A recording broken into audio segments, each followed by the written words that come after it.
আজকে বাইক নিয়ে আসছিস? কার বাইক? এটা আমার বাইক, নতুন নিলাম। চল তেঁতুল খাইতে যাই। আজকে তো কোনো ভাবেই যেতে পারবো না, বাসায় প্রোগ্রাম আছে কালকে। কিসের প্রোগ্রাম? কালকে আমার এঙ্গেজমেন্ট। ওই তো আমার ফিয়ন্সিও চলে আসছে। তুই কি বিবাহিত? বোকা নাকি তুই? হবু জামাইকে ফিয়ন্সি বলে। কালকে আমার এঙ্গেজমেন্ট, তো বাসা তাদের ফিরতে হবে। ঠিক আছে। কি টিঙ্কু কি বলে? ওর নাম রিফাত। সম্পর্কে তো শালাই হোক, আর মজা তো সব শালার সাথেই করে, তাই না? আই শোন, আমার এঙ্গেজমেন্টে কিন্তু তোকে থাকতে হবে। আচ্ছা ঠিক আছে।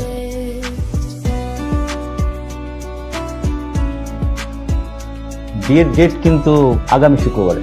বেশি তাড়াতাড়ি হয়ে যাচ্ছে না? আর তাড়াতাড়ি কোথায়, এখনো তো 1 সপ্তাহ বাকি আছে। আমাদের তো আসলে প্রস্তুতির ব্যাপার আছে। আল্লাহ, তোমার কাছে কোনোদিন কিছু চাই নাই, একটা ছোট্ট জিনিস চাইলাম দিলা না। যার লেগা বাইক কিনলাম সেই চলে যেতেছে অন্যায় করে। একটা মাত্র মেয়ে তো, এই তো এত করে বলছেন আগামী শুক্রবারই তাহলে বিয়ে। আল্লাহ, একটা ঝামেলা পাকিয়ে দাও না আল্লাহ। বিয়ের মধ্যে মারামারি লাগে তো, নাহলে ছেলের ব্যবস্থা করো আল্লাহ। তাহলে আংটি পরানো কাজটা সেরে ফেলি। হ্যাঁ বাবা, আল্লাহ, তোমার কাছে দোয়া করি আল্লাহ, একটা বিশাল ঝামেলা পাকিয়ে দাও।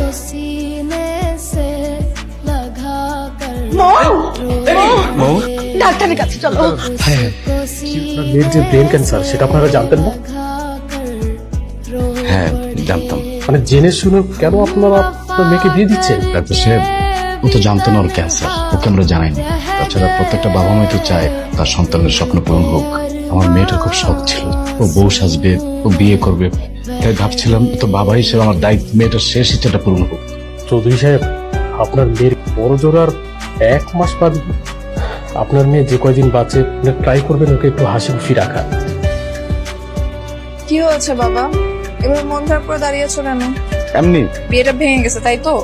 আফ্রিদি আমাকে ফোন করেছিল, সবকিছুই বলেছে।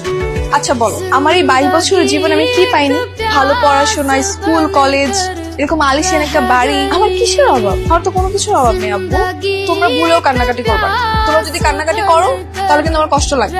তোমরা কি চাও আমি কষ্ট পেয়ে পেয়ে মারা যাই? তাহলে একদম কান্নাকাটি করা যাবে, এটা আমার ইচ্ছে। তোমরা আমার ইচ্ছে পূরণ